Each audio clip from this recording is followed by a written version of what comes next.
Angel Binda വേർഡിലേക്ക് ഏവർക്കും സ്വാഗതം. ഞാൻ നിങ്ങളെ പരിചയപ്പെടുത്താൻ പോകുന്ന ഒരു പലഹാരമാണ്. ഞാൻ അതിന് കുറച്ച് അരിപ്പൊടി എടുത്ത് വെച്ചിട്ടുണ്ട്. എന്നിട്ട് ഞാൻ ഒരു പഴത്തിൻ്റെ പകുതി ഇതിനകത്തോട്ട് ഇടുവാണ്. ഇനി നമുക്ക് ഇതിനകത്തോട്ട് ചൂടുവെള്ളം ഒഴിക്കാം.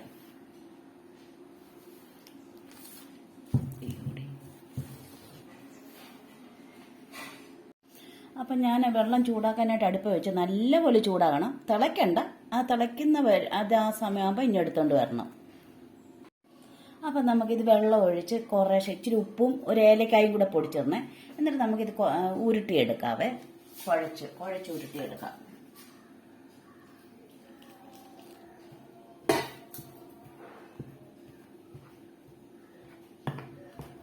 ഈ സ്പൂണിട്ട് ഇളക്കുന്ന നല്ല ചൂടുള്ളത് കൊണ്ടാണ്. ഇതെല്ലാം കുഴച്ച് വെച്ചിട്ടുണ്ട്. പിന്നെ ശർക്കരയും തേങ്ങയും കൂടെ കുഴച്ച് റെഡിയാക്കി വെച്ച് ഇതിനകത്ത് 2 ഏലക്കായുടെ പൊടിച്ചിടണേ. പിന്നെ ഇനി നമ്മൾ ഇലയെടുത്ത് ഈ ഇലയിലോട്ട് ഇതെല്ലാം പരത്തുവാണ്. കുറേശ്ശെ പരത്തിയെടുക്കാം നമുക്ക്. അതെ, അയ്യോ.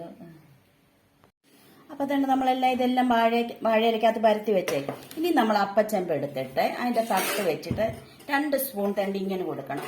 2 സ്പൂൺ കൊടുക്കണം. സ്പൂണോ വാഴത്തണ്ടോ വാഴയുടെ തണ്ടോ ഇതുണ്ടല്ലോ ചിരട്ടയുടെ കഷ്ണം എന്തെങ്കിലും ഇങ്ങനെ ക്രോസ് പോലെ വെച്ച് കൊടുക്കണം. എന്താന്ന് വെച്ചാൽ ആവി മോൾപോട്ട് വരുമ്പം, അല്ലെങ്കിൽ ആദ്യത്തെ അപ്പം ഇതുണ്ടല്ലോ നമ്മൾ ഇതിനകത്തോട്ട് ഇടുമ്പോഴത്തേക്കുണ്ടല്ലോ ഇത് തടഞ്ഞ് ആ ആവി അവിടെ തന്നെ കിടക്കും. ഇത് ഇങ്ങനെ 2 എണ്ണം കൊടുക്കാമെങ്കിൽ ആവി മോൾപോട്ട് നല്ലപോലെ വരും. അതിനാണ് ഇങ്ങനെ കൊടുക്കുന്നത്.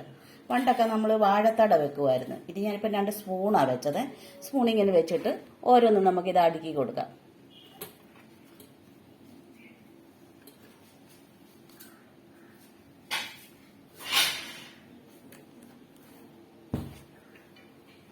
ഓരോന്ന് തലങ്ങും വിലങ്ങും അടുക്കണം. ഇല്ലെങ്കിലുണ്ടല്ലോ ഒരു സൈഡിലോട്ട് മാത്രം ഇത് പോകും. വേഗത്തില്ല, എളുപ്പം തന്നെ കിട്ടത്തില്ല. ഇനി നമുക്കിത് അപ്പച്ചെമ്പ് വെച്ച് അടയ്ക്കാം. അപ്പം ഞാനത് എല്ലാം റെഡിയാക്കി അടുപ്പിൽ വെച്ചിട്ടുണ്ട്. അപ്പം എൻ്റെ ഇലയപ്പം റെഡി ആയിട്ടുണ്ട്. വേണ്ട,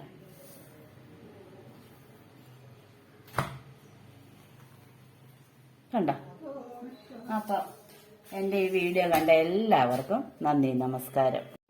അപ്പോൾ എൻ്റെ ഈ വീഡിയോ നിങ്ങളെല്ലാവരും ഷെയർ ചെയ്യാനും സബ്സ്ക്രൈബ് ചെയ്യാനും മറക്കല്ലേ. നന്ദി, നമസ്കാരം.